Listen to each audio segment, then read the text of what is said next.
Good morning and welcome to the Museum of the San Ramon Valley's virtual speaker series. I am Dan Dundon, director of the museum. Last month, Oakland historian Dennis Evanowski told us about the history of Lake Merritt and the lake's impact on the city of Oakland. We have touched upon many places in this series, the Sunol Water Temple and the San Francisco Old Mint Building being among them. Today, Liam Donahue, and Esperanza Pratseris will bring us another place, the story of the town of Canyon.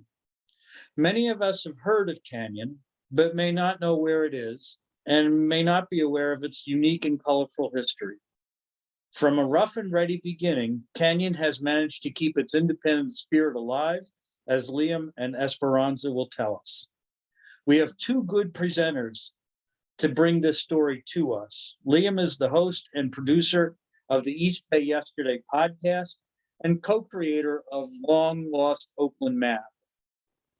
He writes a monthly column for the East Bay about the East Bay for SF Gate and has a 3-part podcast on the town of Canyon.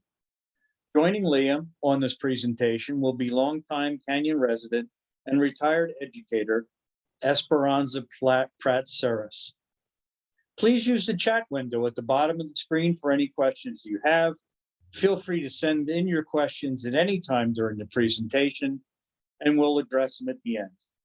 And now it's my great pleasure to bring in and welcome Liam and Esperanza.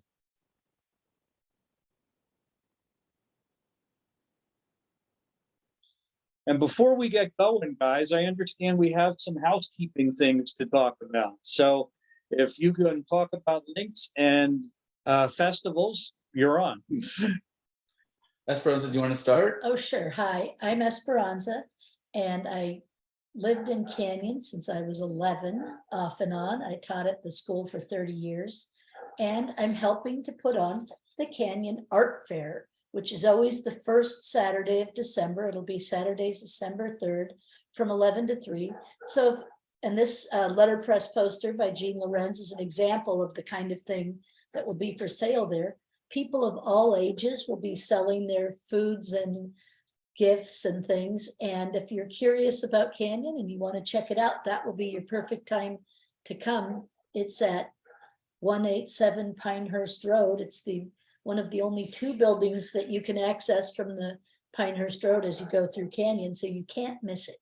Yeah, absolutely. And I'll just mention that, well, first of all, thanks to everyone for coming today. Really glad you could join us. And also, I think a couple links were just dropped into the chat window, links to, my website and social media, newsletter and things like that. So I've been doing East Bay Yesterday for about 6 years now. And since starting to do that, I've expanded into doing tours and talks. And so I send out like a monthly newsletter about different events coming up, and not just my own events, but also other local history news and happenings and just little tidbits of local trivia. So if you want to stay up to date with everything happening in the world of East Bay Yesterday and local history, you can follow me on social media, sign up for the newsletter, etc.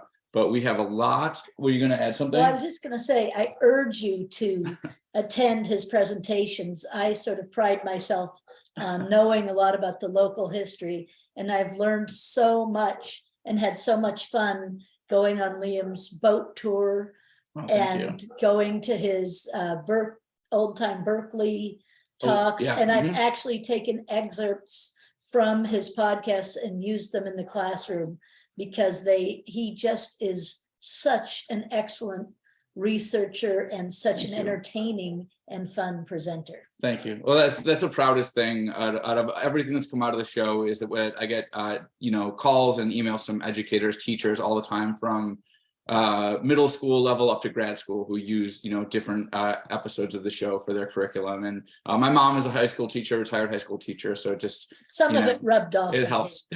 it makes me really proud. But we have a lot of history to cover today, so I'm going to jump into the presentation.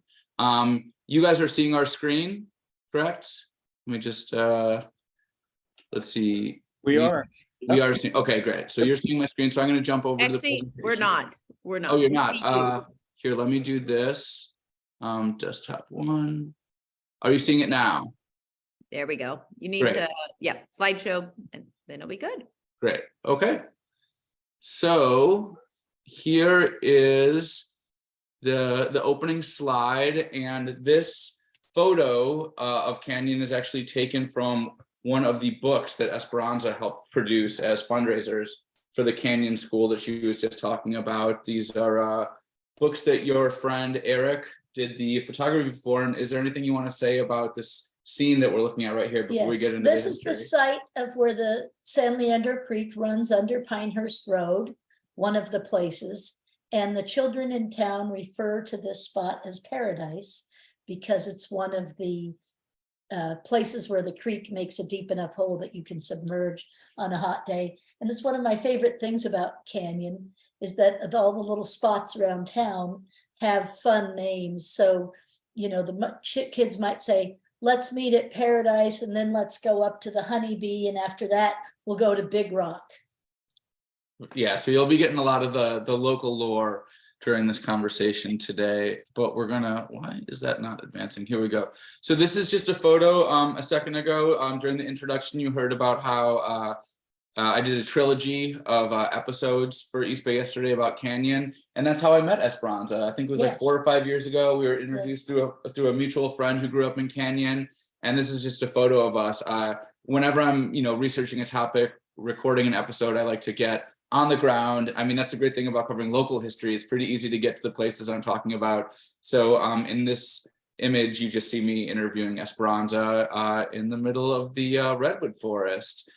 And where is that redwood forest? Well, we wanted to kind of situate you guys before we get into history by showing kind of an overview of where Canyon is located for anyone, because it's small. It's a lot of people have heard about it but don't know exactly where it is. So this photo on the left is actually an aerial view looking northwest from 1935. So the landscape has changed quite a bit since then, but the terrain is similar. It's changed outside of Canyon. It Yeah. has not changed inside of Canyon. Exactly. So, and I should also credit this photo to Stuart Sweedler's East Bay Hills project. If you love vintage photography, antique photographs of the East Bay Hills, and a lot of train photographs as well. eastbayhillsproject.org is a good place to find that. But basically the geologic history of Canyon is, like all the East Bay Hills, it was formed through tectonic action and erosion. So you can see in the image on the right, Canyon, it's kind of at the top of this, that white line is a road, but there's a creek running alongside of it. And that creek runs into the upper San Leandro Reservoir, which we're going to get into the formation of a little bit later, because that reservoir wasn't always there. And that lake, or that reservoir, feeds into Lake Chabot. And Lake Chabot, it was dammed actually by Anthony Chabot in late 1800s. And then dammed by the Chinese workers who had just finished the Transcontinental Railway. Exactly. Under the direction of Anthony. Credit, thank you, Esperanza. Credit where credit is due.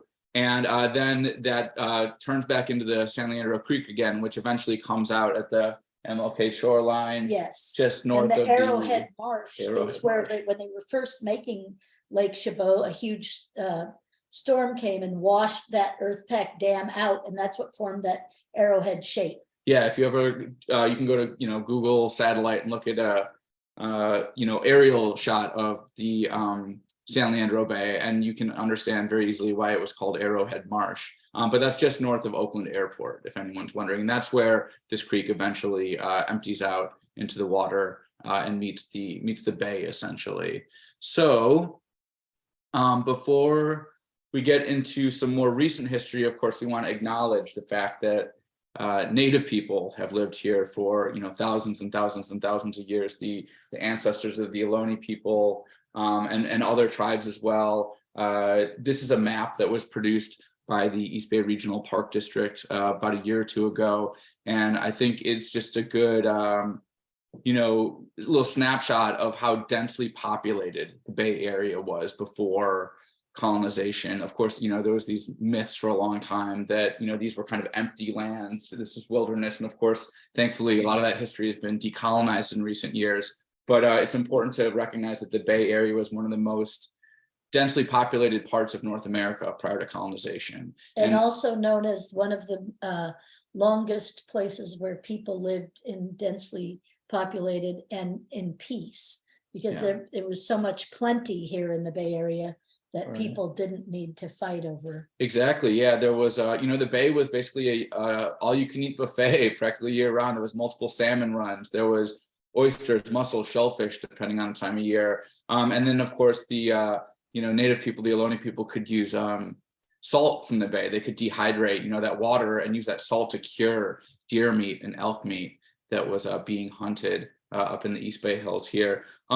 One of the reasons why researchers think like the actual specific location of Canyon probably wasn't a year-round settlement site was because the water dries up during the summer. And for permanent year-round villages, Native people needed a constant water supply. But there's another reason too, right, Esperanza? Well, and actually the San Leandro Creek that flows down Yeah. from Round Top does run year round. Oh, But the unique orientation of this particular canyon, many of the canyons in California tend to run east to northeast towards the west. Canyon, because of the volcanic action that formed Round Top, runs northwest to southeast. And it creates a very shaded, and it happens to be very, very steep. So the redwood trees were purported to be the tallest in the world before they were cut down in the 1840s. And we were taught in school when I was a kid that the Native Americans were superstitious, and that's why they stayed out of the redwood groves. But they now feel that it was because that is where the grizzly bears stayed cool and had their lair. And the Saklan, which were our local tribe, were wise enough to let the grizzlies have their area and stay out in the nice, more open area where. yeah, absolutely. I Right, mean, when exactly. I interviewed Karina Gould, one of the founders of the Sigorte Land Trust, a few years ago, I was asking her about how her ancestors coexisted with grizzly bears, because there were so many grizzly bears around here historically for so long. And she said, they had their areas and we had our areas, and occasionally something would happen, but for the most part, people kind of stayed out of each other's way, the grizzly bears and the humans, and so that's how you coexist. And so I think that oral tradition, passing down sort of backs up what you were just talking about. But speaking of those loggers that you mentioned, let's get into a little bit of that history. So before the loggers came, actually, Canyon was part of a land grant from the Mexican government in 1935, which gave this area known as the Rancho Laguna de los Palos Colorados to Joaquin Moraga, who was the grandson of a member of the Anza expedition, which was one of the first Spanish incursions into Northern California in 1776. And Rancho Laguna de los Palos Colorados, can you translate that for anyone who Yes. doesn't speak Spanish? Because I love what Ranch this means. of the lake of the redwood trees. Yeah. And what's now part of Moraga, Green Valley, was a year-round pond, lake, marshland, wetland. And so Yeah. that was the lake. Yeah. And as Liam talked about, the ranchos, which, after the mission period, did, cattle ranching, and the tallow and the hides. Right, they would trade the hides and tallow with the ships that were coming into the San Francisco Bay back then, which was, this was pre-gold rush, so there weren't a constant stream of ships, but when they came in, they definitely needed a resupply, and They so were starting to be more, and yeah, before the gold rush, the redwoods were the cash crop in California. And as I mentioned, some of the hugest redwoods in the world were right there on the Moraga family's land grant. yeah. So And that included Moraga, Orinda, Ream, Canyon. parts of Lafayette, Yeah, yes. parts of Lafayette. Right, And yeah. they wanted to be able to monetize that redwood. And so they imported some sawmill experts from Scandinavia, I don't know which country, sadly, Mhm. and who set up mills at the site of the Canyon, where the Canyon School is now. And it soon became a very lively boom town. And So we like to say in Canyon, ungovernable since 1840. It was such a rambunctious and wild place Right. that the Moraga family redrew the district, the borders of their grant, and Canyon became a no man's land, which it sort of remains to this day. One of the exciting names, like I mentioned earlier, was the hangman tree, where apparently miscreants were actually hung. Well, yeah, I know there was a story about some of the loggers coming down from the hills into downtown Oakland in the 1850s and threatening to, basically tear the town down if the mayor didn't turn over someone who they accused of stealing oxen.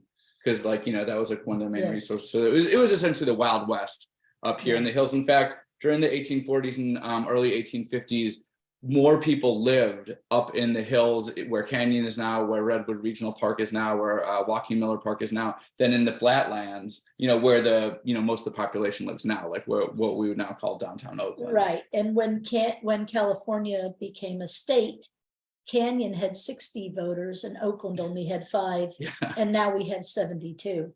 But yeah, people came up prior to the train, up Thornhill, what's now Thornhill Boulevard, and then across part of what's now Skyline and down through. So there was, as we're following California history, we have the geology, we have the Native Americans, then we have the stagecoach, and then came the train. Well, we'll talk about Oh, the trains in sorry. a minute, but I just wanted to say that, once people realized how much money they could extract from the Yes. hills by Yes. sawing down these, 300-foot tall old growth redwood trees, it was really just like you said, it was like a frenzy. And so within about 2 decades of the first mill opening up, I think at one point there was almost 8 mills operating simultaneously. Yes, Canyon was there were, at the heyday of Canyon, there were over 1,000 people. Yeah, there. so they were just going, huge teams of these, loggers cutting down these trees. And by 1860, pretty much all the old growth was gone in the East Bay Hills. There's only one tree left, Old Survivor. That's a different story for a different day. Flat top. But When yeah. I was a kid, I was told that Mark Twain had come out there and said that it was nothing but a sea of stumps. And I used to tell my students that until a Mark Twain scholar got wind of it and came out to interview me. And then by looking at the timeline, realized that that was a myth. There's a And lot so- of myths around Mark Twain that we could talk about. I was actually just talking about one the other day. So after the logging period sort of ended due to the fact that they logged everything that could be logged, a new era began. The first homesteaders, quote unquote homesteaders, started coming out to Canyon. And as far as we know, in this kind of post-logging era, around 1865, this was the arrival of the McCosker family. So Patrick and Catherine McCosker, the patriarch and matriarch of this family, came from Ireland during the potato famine. Originally, they stopped in Philadelphia, but then they made their way out to Canyon around 1865. And this is the son of those original homesteaders on the left, John Senior McCosker. And on the right, there's a newspaper clipping that you can read about one of the dwellings they had on their property. But when I was doing my research into Canyon history, I was able to interview a woman, a local woman named Vicky Saputo, who's the great granddaughter of those homesteaders. And she read a few entries from her grandfather, John Sr.'s diary that I wanted to share with you now, because I think they give a really interesting sort of insight into what it was actually like to live in the Canyon area back in the late 1800s. So this is quoting from the diary. In those early days, my father worked on a farm in Moraga. He walked 2 miles over the hills and worked from 7 a.m. until 7 p.m. for $1 a day. He raised a few chickens and cows for his own use, and mother worked hard, cooking on a wood stove, washing clothes on a washboard, etc. So the reason why, Vicky's grandfather is writing about her great-grandfather having to work over the hills in Moraga is because the McCosker Ranch, in what is now Canyon, wasn't really suitable as a commercial farm. They could raise some sort of sustenance crops, but Canyon is pretty steep. The soil is not very deep. So even though and the water is intermittent during the summer, I think, and so Up the hill, Up the there's hill. springs, but those are Yeah. what dry up. right. So you couldn't have the kind of large commercial orchards, fruit trees going on as far as I can see, like you had in Moraga and Orinda in those years. And so people grew food in Canyon, they still grow food, but not at a level where you could make a living as a commercial farmer. And around the dawn of the 20th century, late 1800s, early 1900s, like modern conveniences like electricity and phones started spreading throughout the Bay Area. But people like the McCoskers living up in the hills were still living more of like a frontier lifestyle. So I'm going to read one more passage from that diary. And this one is about the births of Vicky's aunts. Quote, "Mother was 22 when she became pregnant. On June 24th, 1898, she walked a mile to her mother's house to give birth to her first daughter, Evelyn. In another year and a half, she was ready to give birth to a second baby. December 14th was a terribly rainy night, but once again, she desired to go to her mother's house. They arrived at the door where a sack of grain was placed to wipe their feet. Grandmother had to be awakened, but before she could get to the door, the baby was born right there on the grain sack in the doorway. Mary Margaret had arrived." So, really like living that kind of like frontier lifestyle up there in Canyon. I mean, at this point, San Francisco was starting to get, tall buildings, electricity and Gas. phones, everything, gas, the modern conveniences of life. But up in the Canyon, they were still, giving birth in doorways on grain sacks. So, of course, this period didn't last forever. There started being some development in Canyon, saloons, little hotels, and things like that. But really, the time that changed everything was around 1913, when the Sacramento Northern Railway arrived. And I'm just going to read a little quote from the Oakland Wiki, actually, so you can sort of picture the route of this railway before we start talking about the impact that it had on Canyon. So the Sacramento Northern ended at 40th and Shafter. For those of you familiar with Oakland, that's kind of where the Homeroom mac and cheese restaurant is now. Their trains connected to the Key system, which for people know the Key system. It was basically before AC Transit, before BART. These were electric streetcars that connected not only neighborhoods throughout Oakland, but also in later years ran across the Bay Bridge, so people get to San Francisco. But back in the early 20th century, the Key system went to the end of what is essentially now 7th Street. It was the Oakland Mole, so people could take the ferry onto San Francisco. Anyway, the Sacramento Northern, it passed by Lake Temescal, ran along the eastern shore. Then it went up to Montclair, up through Shepherd Canyon, and exited the tunnel in Contra Costa County near Pinehurst Road, where Eastport Station is. And that's the Eastport Station tunnel up there on the left. And from there, it ran to Moraga and near St. Mary's College and Lafayette before heading up to Sacramento and Chico. But Esperanza, I think you have some personal experience with that tunnel up there on the left, correct? We have. Well, when I was a kid, it was blocked off, but not particularly successfully. And so we were always trying to ride our bikes through, because it was really hard if you wanted to. There was nothing to do in Canyon much in the summer, but if you could get over to Oakland, and to get all the way up to Skyline and go all the way down was hard. Of course, our father was very concerned about us getting trapped in there or something like that. Because that tunnel had been closed for like about Yes. two or three decades at that point. Yes. So it was like this decrepit it was old tunnel. closed in the 50s when Yeah, they tore up the track. right. But there was an opening there, and at one time there was a sort of a strange fellow took up residence in there, and there's some funny stories to do with that as well. Yeah.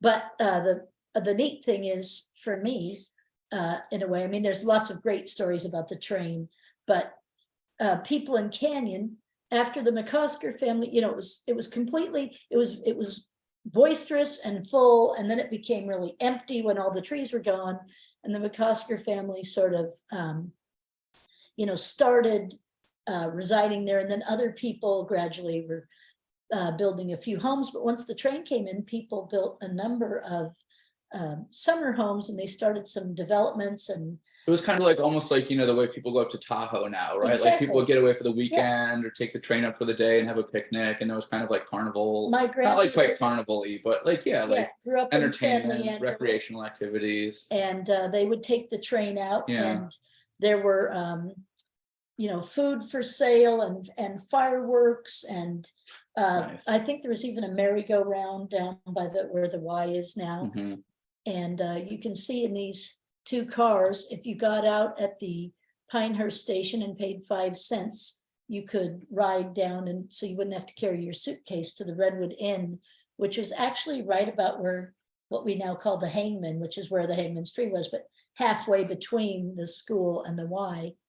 And another thing is that people who took the train in and worked in San Francisco, but lived rurally all over the Bay Area, but in Canyon, in this particular instance, they would, as he referenced with the birth, it's a muddy town, Yeah, and people would walk in their mud boots to the train station, and there was a set of shelves, and each person could keep their city shoes in the shelf and exchange it for their mud boots so that they wouldn't arrive at work yeah. with muddy shoes. And that particular set of shelves I salvaged from the old train station, and it's now in one of the classrooms Yeah. at the Canyon School for the kids to use as cubbies. I love that. So- Yeah, there's a lot of things you see around Canyon that have been salvaged A from special thing. more earlier eras. So one of the people who, after this kind of Canyon as a weekend vacation destination era kind of started winding down, one of the people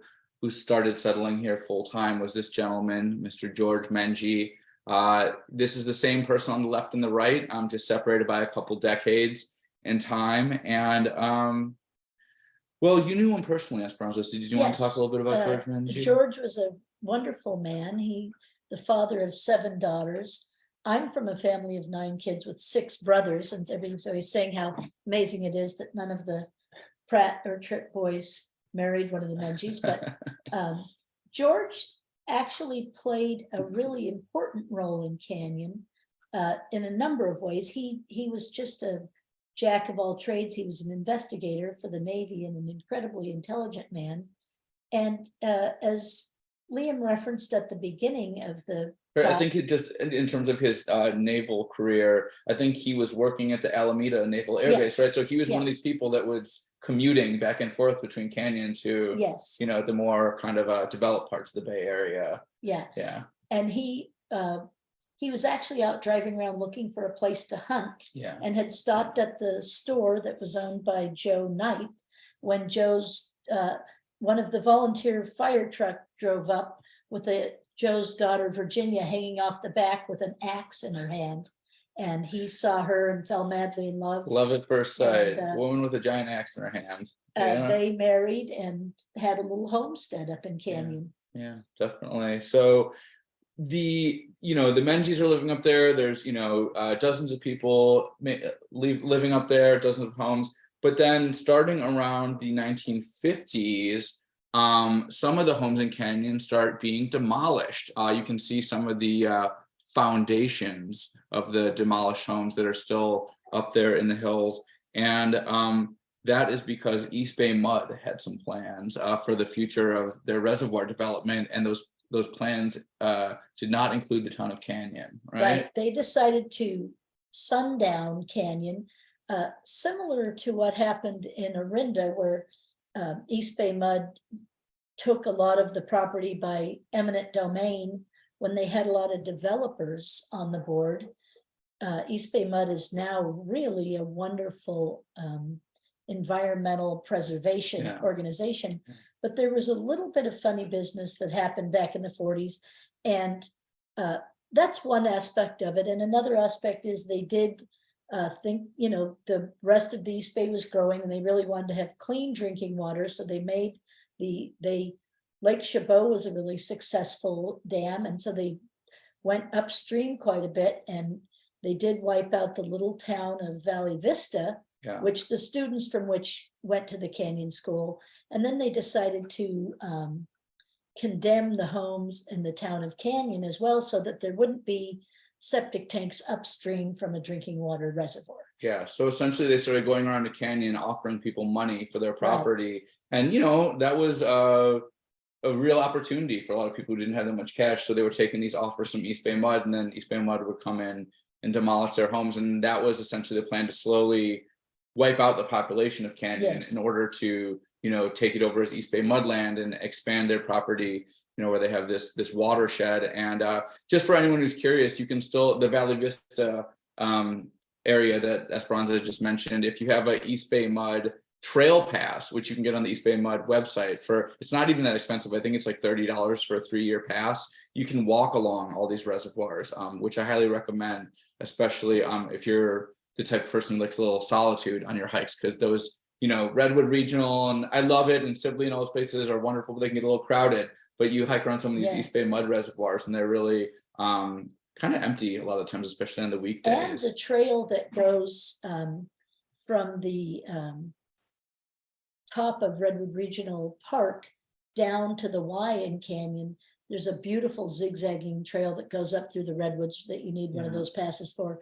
And that was Galen Rowell's favorite Oh. trail in the East Bay, and the site of many of the photographs of beautiful redwood photographs that Galen Rowell took were taken from that trail. So it's Yeah. absolutely worth getting one of those passes Yeah. and taking the walk. People should check that out. So George Menji is living in Canyon. He loves this town. It was kind of his salvation. He sees his neighbors, you know, selling their homes, and he realizes that Canyon's going to be, you know, in the dustbin of history if he doesn't do something. So he Yes. comes up with kind of an interesting plan to lure people to Canyon who are actually going to try to, you know, stick it out and not sell out to East Bay Mud and make this place their new home. He needs to bolster the population, and it's a very interesting strategy that he came up Yeah. with, and he kind of was in the right place at the right time. So do you want to talk about that a little bit? Sure. So again, George was an important leader in the community. He had 7 daughters in the Canyon School. The population of Canyon had dwindled as a result of East Bay Mud raising the homes from over 600 to just under 300. Wow. And even back as long ago as the 40s, there's newspaper articles talking about, you know, the duties of living in Canyon, where everybody has to fix the road and fix their water systems and try to set up their own power and this and that. And Which to a certain extent it's still like that, right? It's Like you still have to have your own absolutely- well. it is There's a lot of absolutely volunteer still like fire, that. volunteer our fire fire force. suppression, our maintenance for our roads and our school district and our water systems is all done by volunteer community groups. So George was thinking, like, who could be good at that? And then he thought, well, you know, these students at Berkeley, especially in the art department, you know, they would be handy. And so he went to UC Berkeley with some great flyers, which I'm so sad I don't have. And this is like a late copy of them. 50s, right? Early This 60s, is actually probably mid 50s. mid 50s. And Wow. he started to, So this was like pre-hippie. This was kind of like during Yes. like more like beatnik. the beatnik type era was era, going, yeah. but it wasn't even, at that time, like, I don't think the visual arts had not become quite as much part of the counterculture as they're associated Yeah. with now. So a lot of it was this feeling of sort of can-do craftsmanship, and Yeah. also there was the movement starting with, you know, we have people like Edith Heath and Dorothea Lange here in the East Bay, who in the 40s were really talking about use local materials and Mhm. have a sense of local place. Sunset Magazine was really into that. Mhm. It's sort of this California idea of make your where you live and inside and outside all be sort of part of the language of the materials that are there. Yeah. So he wanted to connect with people who were thinking that way. He was very successful, and Canyon soon had another chapter of its life as sort of an artist colony. And the first kind of big manifestation of that was probably like Canyon Cinema, maybe, which started around 1961, I think. Right, so it was formally started then, but Yeah. Bruce Conner did move out to Canyon in, I think, like 57 or Uh-huh. something. And he just started, you know, he was a film student, he was collecting films, he was making films, Yeah. he was showing films. And so that was one of the posts, and then And I this, think that sort of became like sort of a magnet where people are going out to Canyon Sure. to see these kind of experimental films Right. being screened in the redwood forest. And they look around, they're like, hey, this isn't too bad. I could This- kind of, right, build a cabin up on that side of the hill and make right, my or art rent up one of the here. places Right, that, yeah. or indeed buy, because one of the things that East Bay Mud actually was unsuccessful in condemning. So what they did was they got permission from their board to offer like a high price in cash, like a top end. And many of the people who lived there were, working class people who couldn't afford to turn down, or they're people with, who need to work for a living might not be able to afford to buy there because the roads, we had a necessary small school designation for our district because of the difficulty of getting in and out on the narrow winding roads. So, and there's no industry except for the little store. Yeah. So, but some of these students, they could go in together and get together the $2,500 or whatever it was that a home cost Yeah. in those days, that was out of reach to some of the families who lived there. Absolutely. And so that sort of contingent of people really started growing throughout the 60s as the sort of counterculture became more of a force, especially on the UC Berkeley campus. Think about it. This is the beginning of the sort of backlash to the homogenous suburbanization in the 1950s. So these ideas of kind of, going back to the land were becoming very in vogue. And as this progresses throughout the 1960s, you start getting these events like this flyer on the left. And this was one of the many benefits for Canyons, because as Canyon sort of becomes known as kind of this hippie Right. oasis, this hippie outpost, East Bay Mud is not going away. They still have Canyon Right. in the crosshairs. So the hippies who start moving to Canyon, they start trying to help save the town, right? Yes, very much. And again, when East Bay Mud was unsuccessful in getting permission to condemn the homes, but they were very successful in getting the county building department and health department in Contra Costa to issue a moratorium on building in Canyon. So that was another thing that made it very difficult for us to maintain the town. Yeah. Now, before the really serious conflict with East Bay Mud, which really escalated around this time, the store caught fire and burned down, and the town had a big benefit. And one of the newspaper articles says, not a hippie event. They were just raising the money to rebuild the store. It was going to be all volunteer labor. Most of the materials were donated, but they Yeah. did need some money. So they raised the money and they rebuilt the store, Yeah. Yeah. which then got condemned because it hadn't been rebuilt with a permit. But Yeah. while that was being fought out, other events Yeah, took place. so we'll get to this other event in 1 second. I just wanted to point out that for anyone who wants to know more about this particular era of Canyon, this book came out a couple decades ago by a local author named John Vander Zee. Yes, and 71. came out 71, 51 years ago. Sounds about right, about half a century ago. And it's been reissued, since then. So you can usually find a used copy somewhere and at your local bookstore. Or you can call Canyon School. Currently our website is not in great shape, but the publisher of the Grizzly Peak Press, who is David Daniel, gives the Canyon School a case of these whenever we run out. Oh, nice. So we can sell them as a fundraiser for Perfect. Canyon, and the reissue has some interesting updates in it. Yeah. So this was the first paperback that shows on the screen. When it came out in hardback, there's a beautiful picture of the redwood forest. So It's a wild book. So the event that Esperanza was alluding to, oh, sorry, just real quick before we get to the next section, I just wanted to show this as a example of, there was people moving on to Canyon that were brilliant woodworkers, incredible carpenters, including your father and people like David Rajan, who we're going to talk about a little bit more in a second. But, not everyone had the skills to kind of craft, the types of things that you might see in like an architecture magazine now. So some people were just kind of grabbing wherever they could. and slapping it together on the hills. And most of these more ramshackle structures, if not all of them, are kind of long gone. Yeah. But I just wanted to show this as an example of, you know, people that might be like, hey, I'm going to spend a season up here, or I don't know how long I'm going to be up here. They were just grabbing, you know, materials from construction sites or dumps and slapping it together, anything to keep the rain off their heads. And this is just one of the examples of those types of more temporary structures. And interestingly, I think we talked about last time, the Stuart Brand published the Right. Whole Earth Catalog, which was sort Yeah. of a counterculture Bible, and people who were concerned about incipient pollution and Right. This was like the birth of Overflowing. It environmentalism. really was, Yeah. Canyon was sort of a center for the people who were part of the early environmental Right. movement. And You they guys were ahead of the curve in terms of the like recycle, reuse, reduce, you Very know, much. mantra. So, and people were trying to get like, how simply, what can we get after the sort of consumption oriented 50s, where a lot of the country was just sort of idealizing a consumer state of mind, and then people saw what that might be leading to. They were trying to, you know, as a social experiment, Yeah. try to see how little you could get by with.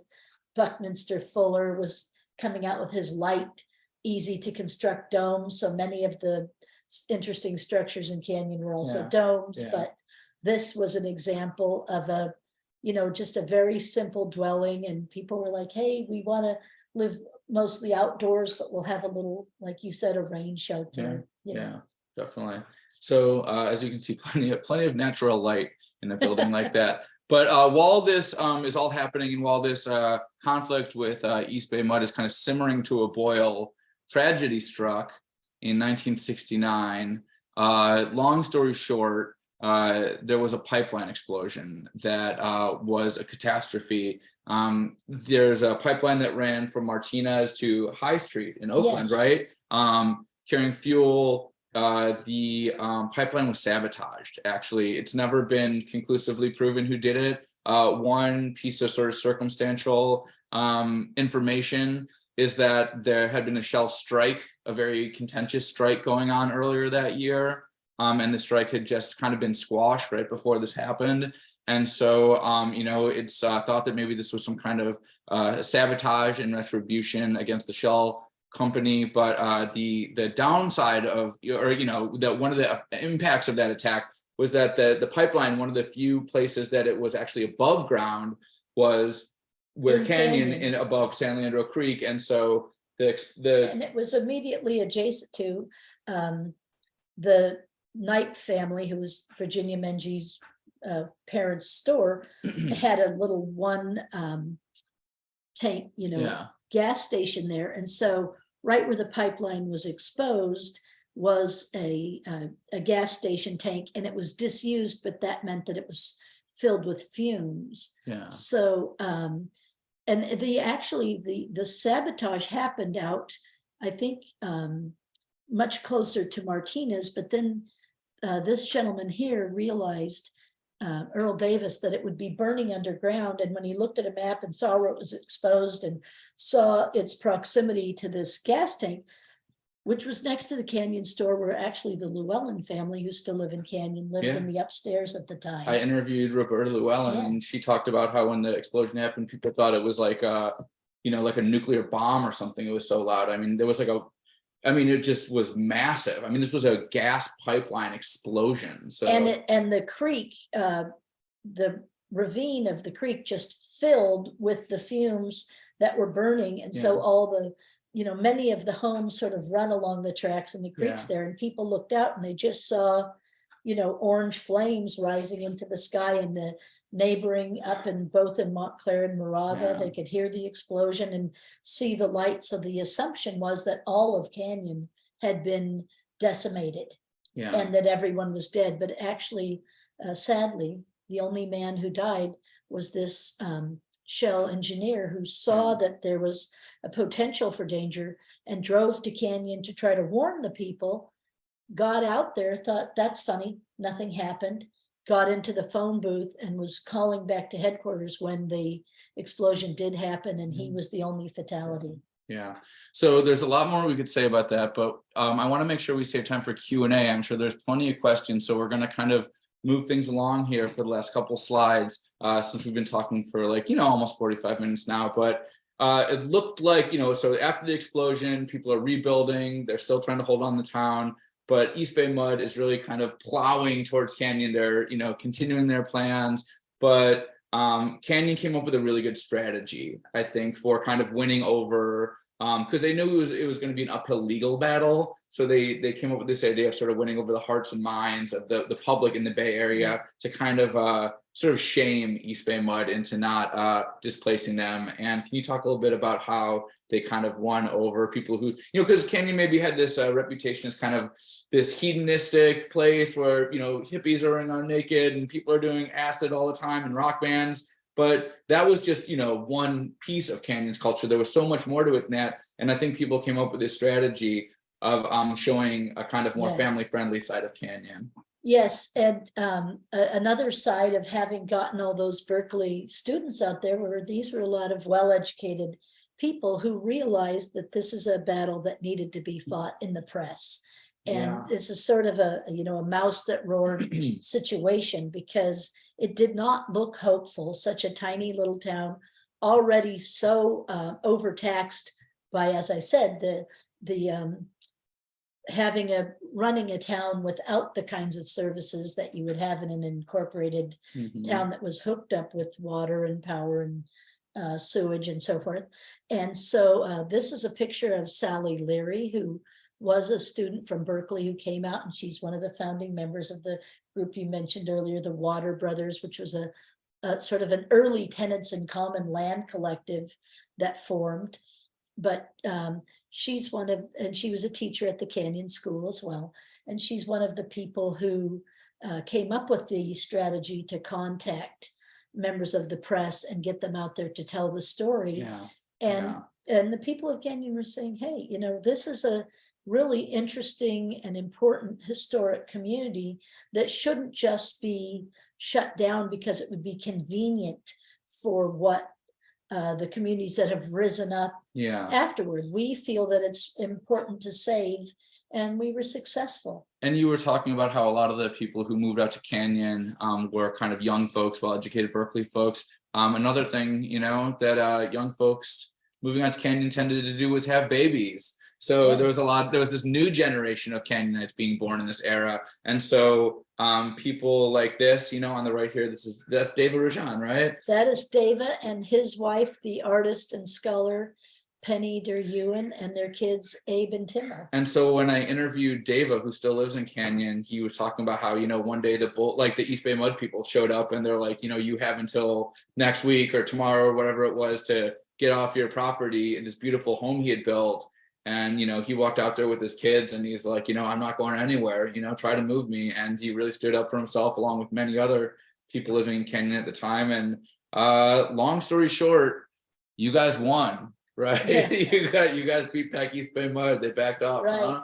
There sort of became an impasse. You don't bother us, we won't bother you. This is a photograph by Elihu Blotnick, a well-known New York photographer who visited Canyon every year.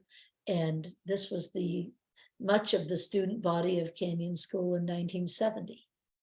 Yes. And speaking of that school, you were a teacher there for many years, and you painted this. One of the things I used to do every year for this art fair was paint a picture of Canyon School. Yeah. And there's a lot of images.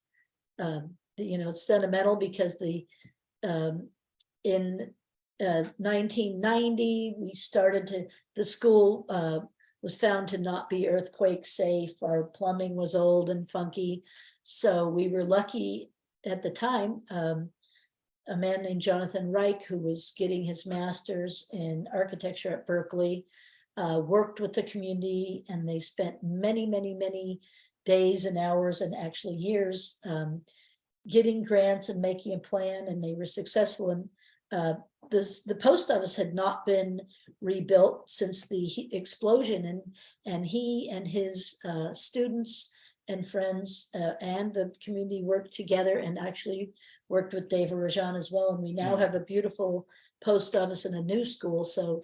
And the funny thing, the ironic thing about the school is that I've, heard from people that I've talked to that you know, in the 60s and 70s, the Canyon kids were sort of seen as these like feral little monsters. They were called the Canyon Critters. Right. And the school was like, oh, that hippie school. And now, you know, these very wealthy areas in Moraga and Orinda, the people from, you know, these fancy towns want to send their kids to the Canyon school because now it's got this reputation of just like this, you know, brilliant place full of great teachers and set in a redwood forest and all these incredible programs. So it's like, it really kind of did a We 180. use the school, the Upper San Leandro Creek runs through the campus. We have an outreach where other schools can come and study Creek science and the beautiful pristine creek there.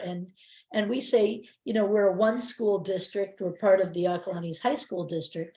Moraga, Orinda, Lafayette, and part of Walnut Creek are all those sort of feeder schools with Canyon.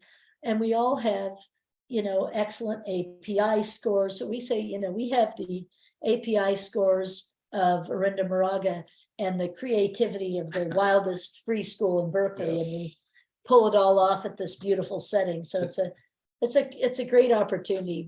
We do take interdistrict transfers. The new generation of Canyon Critters. All right, well, I know it's like 12:20 and I want to make sure we have time for some Q&A. So I just want to mention a couple of things before we open it up. First of all, I need to fact check myself. I'm seeing a note in the chat window from Vicky Saputo, who I mentioned earlier. She's the great granddaughter of those original McCosker homesteaders. And she corrected me. I'm sorry, I misspoke. She says that the diary that I thought was written by John McCosker was actually written by his daughter, Grace McCosker Siefker, who is the youngest of his children living at the Old Home Ranch. Thank you, Vicky, for joining us. And thank you for that fact check, very important. And I'm sure we got a couple of other questions and fact checks we'll get to in a second. I just want to mention really quick, here's a couple photo images of, you know, what Canyon looks like these days. And also on the north end of Canyon, speaking of the McCoskers, their former ranch site is currently in the process of being, it's been owned by the East Bay Regional Park District for a little while, but it's been closed for the last year or two because they're kind of renovating it. They're putting in some campsites and new amenities and things like that. And that's part of the greater Sibley Volcanic Preserve area, which you guys probably know where Sibley is. It's also kind of right behind where Huckleberry Preserve is, kind of down at the bottom behind, just east of Huckleberry. Sibley is on Round Top. Huckleberry is between. And in fact, it was really sad because Canyon's only family of color when I was a kid did lose their home to eminent domain so that the Huckleberry Preserve could be built. And then now adjacent to that is another part of Sibley where the Denny McCosker Ranch was. And that's of course Mont Diablo in the background. One other fact check I'm seeing here. Thank you to my man who I can always count on to always give me the best fact checking, Gene Anderson, one of the forces behind the Oakland Wiki that I cited earlier. He is mentioning that the Key system had its own mole. It was next to it was next to where the Bay Bridge is now. The 7th Street mole was for Southern Pacific. So there was the train mole and then there was the streetcar mole, and those were two separate moles. A mole is essentially like a pier, you know, that the train could go out on. So thank you, Gene. I've learned so much from Gene over the years, and I'm really glad that you could make this I saw there was a presentation as question, well. what is the status of the Canyon Post Office now? It's fully functional. People drive out there because they don't have to wait in line. Unfortunately, I think maybe starting about 8 years ago, lobbyists from FedEx and UPS successfully convinced Congress to raid the post office. The post office nationally, not the Canyon Post Office, but our national institution was one of the only profitable government organizations. And in order to essentially Cut costs. get that all that money into their local areas, lobbyists were able to convince senators and congressmen to force the post office to fund retirement 75 years in the future so they could then take this huge trove of money, declare the post office bankrupt, fire all the long-term postmasters, and replace all the postal workers with short-term, lower-paid workers so that our post office nationally is not as great. It was very sad. One of George's daughters, Elena, was our postmaster. She was a spokesperson for the town. It was wonderful having her there. We used to kid around. My mother used to be a teacher at the school, and her mother was the postmaster, and we were like, we got the only 2 jobs in town. But she Good. is retired, but the post office is still open, and it is a wonderful place Yeah. to get mail Yeah. and send things. Absolutely. So Okay. I think we're gonna, should we stop screen sharing then? No, let's hang on to that. Okay. For a all bit. right.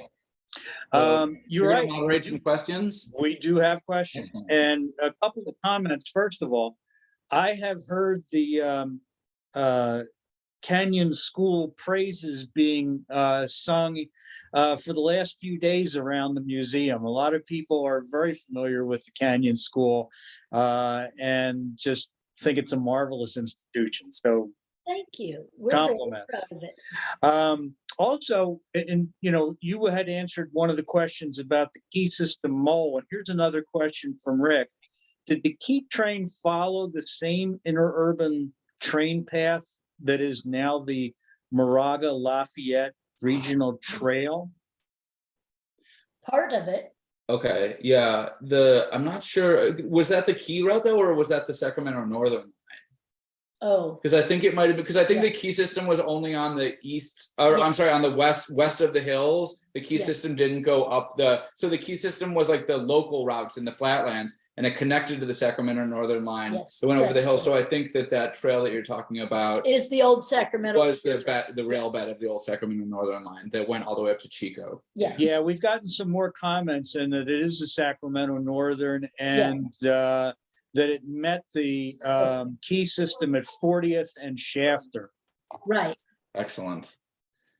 And I would encourage everyone who wants to know more about the Key system to look at the Oakland Wiki. There's lots of information and links and things like that. It's a great resource. So tons of information about the Key system out there. Okay. And we had a question about the population, or the population and the demographic of Canyon today. Well, right now we have just under 300 residents. As I said, that's down from over 600 before many of the homes were destroyed. But we have a pretty constant population. There's about 30 kids who are the age of the K through 8. And so starting with when we rebuilt the school, we began to take about half of the kids for interdistrict transfers so that we could have more teachers and more electives. And also because, if you live in Canyon, you might not have enough kids to play with. When I was a kid, I was the only kid in my grade. When I graduated from Canyon School, I was the only graduate. And then 2 years later, my brother Jeff was the only graduate. So it's really nice to have more of a. And speaking of A graduates, I filter. think it was Vicky's grandfather that was Vicky's the father was father, the first the graduate first graduate of Canyon the School. school. Yeah, so John John McCosker Jr. Jr. Right, yeah. Yeah. He was in the first kindergarten class and he was the first graduate. And as I said, he was also on the crew, Yeah. sort of Oh, informally. I think they were also asking about the demographics of Canyon. Is there anything you can say about that as well? Well, it's not the most diverse town, although we wish it was. It's more diverse economically. We have a mix of families, but it's mostly white middle class people. But we are diverse in our beliefs and our backgrounds and our income ranges. However, we really try to encourage and support diversity where we can. We certainly believe in it. Okay, so question on how to get to Canyon. Kathy wanted to know if you drove up Thornhill Road, is there a road that leads to Canyon? Yes, Anthony Chabot built a quarry at what is now part of the Sibley Volcanic Preserve in the old tilted over basalt cone. And then he had a Roman road built all the way to Lake Chabot where he had his mansion. And that is now Skyline Boulevard. So if you turn right off of, when you get to the top of Thornhill, it turns into Snake. You turn right, you're on Skyline. Pinehurst Road is a sort of a half circle that runs from Skyline at the top of Shepherd Canyon down around and hooks back to Redwood Road, which you can either go on to Castro Valley, or if you turn right, you go to Redwood Regional Park. So Redwood Regional Park is just to the west of Canyon. Oh, and just one other thing I want to mention about that is when as soon as you pull off Skyline and start going down the hill in the canyon, you're going to pass a sign that says entering Contra Costa County. Yes. And the reason why the county line was drawn there to separate Alameda and Contra Costa when those borders were drawn is because, getting back to the logging history, the most valuable resource in the East Bay at the time was, timber, these old growth redwood What they forests. called the Moraga Redwoods. Exactly. And So so the- the counties. The county line goes like this between Alameda and Contra Costa, and then there's a line Yeah. like this because it was so contentious. They and wanted how to split that develop. wealth. Yeah, both Yeah. counties wanted that sweet redwood money. So they So- drew the line right there to Yeah. divvy it up. And you got actually a question that comes off some of those great pictures that you had. The picture of the sawmill, are there still footings or any kind of remnants of that sawmill being there? The only remnant that there is down in the bottom of Canyon where the school is, and there's some other, the extended groves. There's under the Duff, there are various middens that are, when I was a kid, people were always coming out and digging up old bottles and things, but they're, of course, in those days, everybody just threw everything out the window.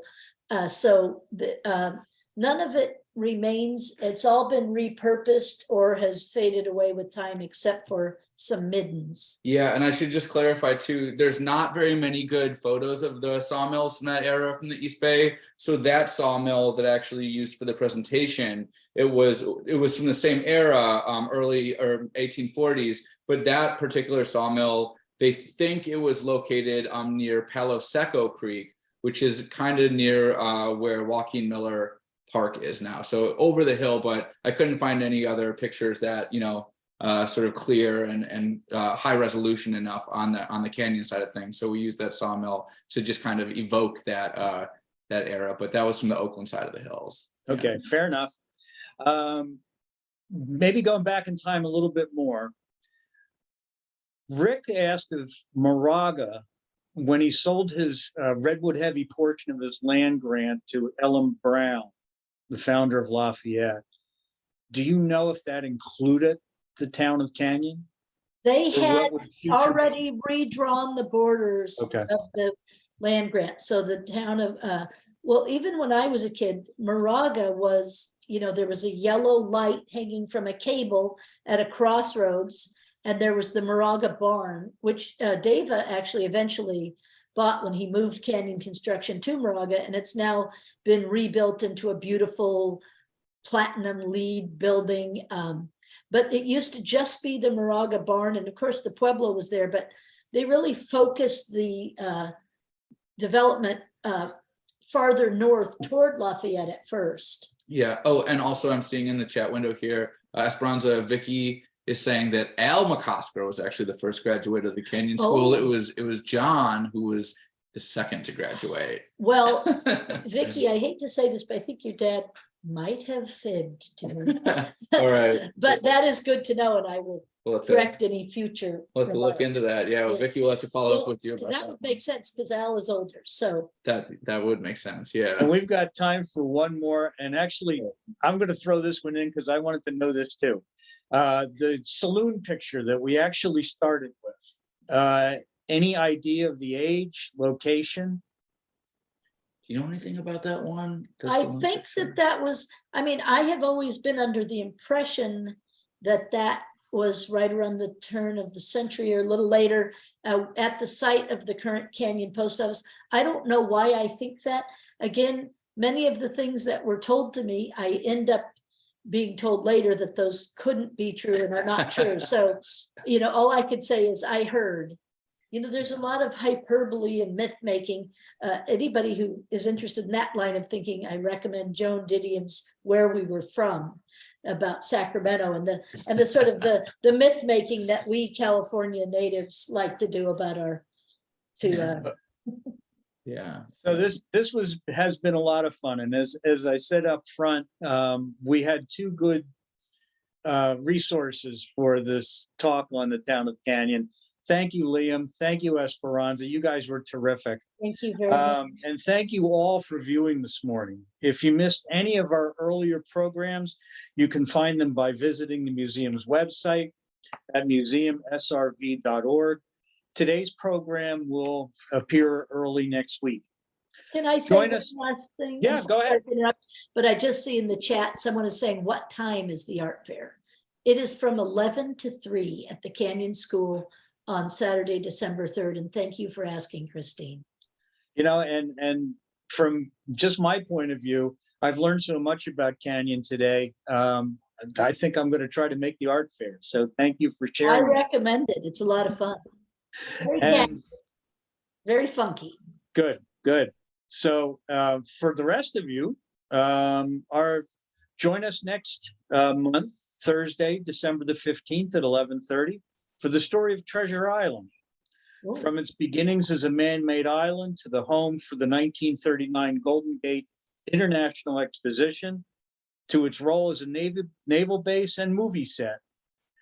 Treasure Island Museum Vice President Ann Schloenbren will tell us of the island's multifaceted history.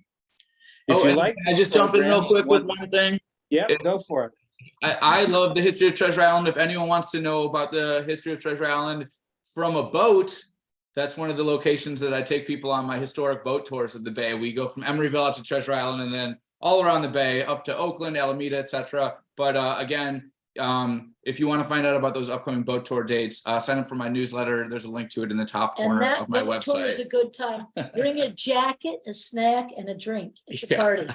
Okay, and everybody's coming in now with your highly recommended boat tour. So Thank you. you got your own fan club on board. Well, today. Dan, I love these presentations that you do, and it's not only the upcoming ones that I'm excited about, but you have this deep catalog of videos on your website of the last several months. Oh, I think a couple years of videos, and the one about the Caldecott Tunnel is great. The one about Mare Island is great. I've been catching up on them, so I'm sure people on this video chat today love knowing about local history. And there's hours and hours of these video, these conversations on your website that I would highly recommend.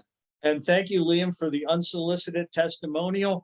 And your boat tour fans are still coming in. So nice job.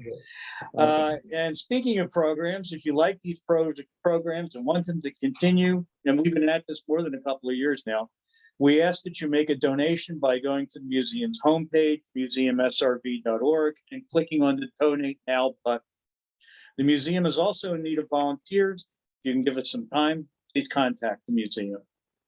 And it is that time of year, so I wish you all a happy Thanksgiving. I hope you enjoyed today's presentation. Stay safe, and thank you for watching. Bye-bye, everybody. Right.